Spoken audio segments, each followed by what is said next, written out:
NEET परीक्षा नहीं supreme court का बड़ राय 1563 जन परीक्षार्थी ग्रेस मार्क रद्द जून 23 से पुणी थे देवे परीक्षा जून 30 सुधा रिजल्ट केंद्र शिक्षा मंत्री धर्मेंद्र प्रधान कहले नीट परीक्षा रे कौनसी भ्रष्टाचार होइना।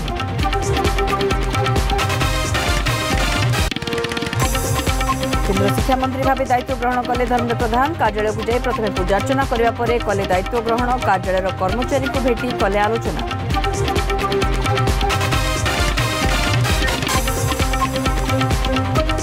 श्रीमंदिर चारिद्वार दे प्रवेश कले भक्त मुख्यमंत्री मोहन माझी और मंत्री परिषद उपस्थित में खोलला चारिद्वार बहु दिन दाबी पूरण पर श्रद्धालुओं भितर खुशीर लहर। श्रीमंदिर रक्षणाबेक्षण 500 कोटी टंकार कॉर्पोरेट फंड व्यवस्था सुअंडे गोपबंधु जन्मस्थली बुली देखिले मुख्यमंत्री। बाचस्पति चर्चा रणपुर विधायक सुरमा पाढ़ी 2004 थे समवाय राष्ट्रमंत्री उपबाचस्पति पद पर चर्चा बड़साई विधायक सनातन बिजुली क्यों मंत्री को मिलिबो क्यों विभाग से नहीं चर्चा जो।